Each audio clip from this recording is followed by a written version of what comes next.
bersama Miss Evi dan Miss Ai di kelas seni dan budaya kita. Nah, di pertemuan kali ini kita akan membahas mengenai candi-candi yang ada di Indonesia. Namun, untuk sekarang kita fokus pada historical dan legenda yang ada di Candi Prambanan.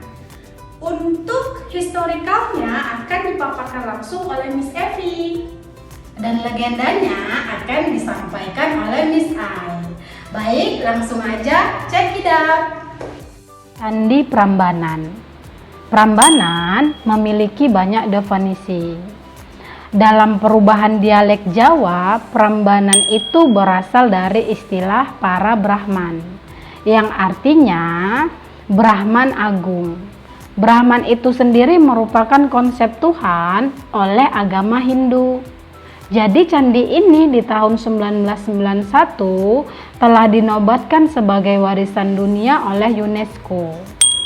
UNESCO itu sendiri adalah organisasi internasional yang khusus mengurusi seluruh hal yang berkaitan tentang pendidikan, saintifik, dan budaya. Nah, Candi Prambanan itu sendiri terdiri dari sekitar 240 candi yang saat ini masih berdiri tegak. Nah, di mana 240 candi itu terdiri atas 3 candi Trimurti, yang di dalamnya ada Candi Siwa, Wisnu, dan Brahma. Pada gambar ini tepat pada posisi tengah Candi Prambanan. Kemudian 3 Candi Wahana yang terdiri atas Candi Nandi, Garuda, dan Angsa yang posisinya tepat pada bagian depan Candi Trimurti. Kemudian ada 2 Candi Apit yang terletak antara barisan candi-candi Trimurti dan Wahana di sisi utara dan selatan. Ada 4 candi kelir terletak di 4 penjuru mata angin, tepat di balik pintu masuk halaman, dalam, dan zona inti. 4 candi patok terletak di 4 sudut halaman dalam atau zona inti, dan 224 candi perwara yang tersusun dalam 4 baris dengan jumlah candi dari barisan terdalam hingga terluar. Nah, total keseluruhan adalah 240 candi. Nah, Candi Prambanan ini terletak tepat di antara wilayahnya Jawa Tengah dengan Yogyakarta. Awal terbentuknya Candi Prambanan. Candi Prambanan diyakini berdiri di awal tahun 850 Masehi atas permintaan Sri Maharaja Rakai Pitakan. Hal ini terkuak atas penemuan prasasti Siwara. Nah, Raja Pitakan sendiri merupakan raja ke-6 dari kerajaan Mataram kuno. Nah, setelah beberapa raja yang berikutnya, Candi Prambanan ini mengalami penambahan candi hingga ratusan candi. Jadi, karena candi ini begitu megahnya, candi ini biasanya digunakan untuk ritual-ritual kerajaan. Beberapa sejarawan mengatakan bahwasannya candi ini digunakan untuk perkumpulan, mengatakan bahwasannya yang menjadi latar belakang kehilangan candi ini adalah akibat letusan Gunung Merapi pada saat itu. Nah, sehingga mereka menganggap Candi Prambanan ini benar-benar luluh lantak. Beberapa ahli yang lainnya mengatakan kehilangan candi ini akibat tidak terawat karena pemindahan ibu kota Mataram kuno pada saat itu, yang mana berada di Jawa Tengah dipindahkan ke wilayahnya Jawa Timur. Di tahun 1700 Masehi, candi ini kembali ditemukan oleh seorang yang berkebangsaan Belanda. Namun, pada saat itu Candi Prambanan tidak mengalami pembugaran. Pembugaran ini sama dengan istilah perbaikan, perawatan, renovasi. Nah, seperti itu. Kemudian candi ini mulai mengalami pembugaran setelah berada di Dinas Purbakala Belanda yang melakukan perbaikan untuk Candi Prambanan di tahun 1920. Kemudian di tahun 1940 kepemimpinan untuk renovasi Candi Prambanan ini dikembalikan atau diserahkan ke putra Indonesia. Nah, itu dia historikal dari sejarah Candi Prambanan. Nah, selain dari historikal sejarahnya berasal dari Kerajaan Mataram kuno, masyarakat banyak mengaitkan terbentuknya Candi Prambanan ini dari sebuah legenda. Nah, legenda ini akan disampaikan langsung oleh Miss Ai.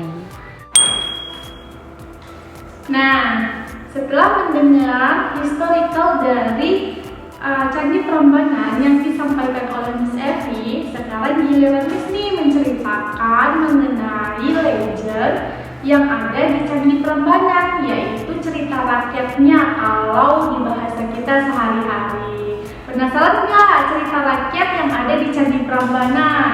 Ayo dengerin ya. Candi Prambanan disebut juga dengan Candi Cinta Abadi yang dibangun oleh jin. Loh Miss, kenapa bisa jin yang bangun candi? Ayo dengerin ceritanya ya. Pada zaman dahulu ada seorang wanita cantik yang bernama Roro Jonggrang. Roro Jonggrang memiliki seorang kekasih bernama Raja Wangsa.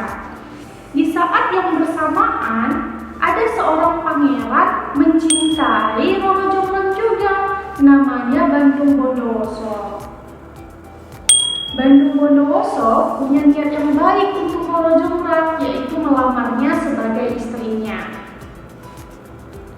Namun karena Roro Jonggrang sudah memiliki seorang kekasih, ia menolaknya secara halus dengan meminta persyaratan imana, yaitu dibangunkan candi yang berjumlah 1000 dalam waktu 1 malam sebelum ayam berkokok.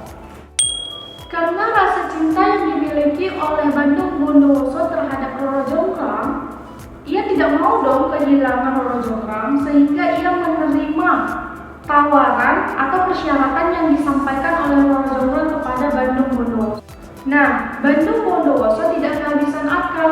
Ia memerintahkan para jin untuk membantunya dalam proses membangun candi yang hanya dalam jangka waktu 1 malam sebelum ayam berkokok.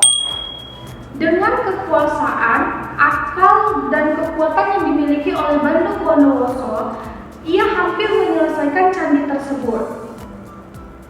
Pada candi 999 sudah mulai dibangun, Roro Jonggrang mulai panik karena ia tidak menyangka bahwasannya Bandung Bondowoso akan mampu menyelesaikan persyaratan yang ia minta. Roro Jonggrang tidak kehabisan akal. Ia meminta bantuan kepada para penduduk untuk segera menyalakan api dan juga menumbuk talu. Pada zaman dahulu, talu digunakan sebagai lumbung padi untuk memisahkan padi dengan kulitnya yang kita sebut sekarang menjadi beras sebagai bahan pokok makanan kita.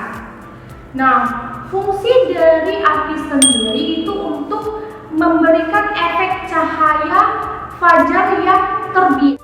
Upaya yang dilakukan oleh Roro Jonggrang dan para penduduk membuahkan hasil yang baik, di mana ayam mengetahui bahwasannya para penduduk sudah mulai beraktivitas dan sinar api yang dibuat tadi membentuk seperti sinar cahaya fajar membuat para ayam berkokok.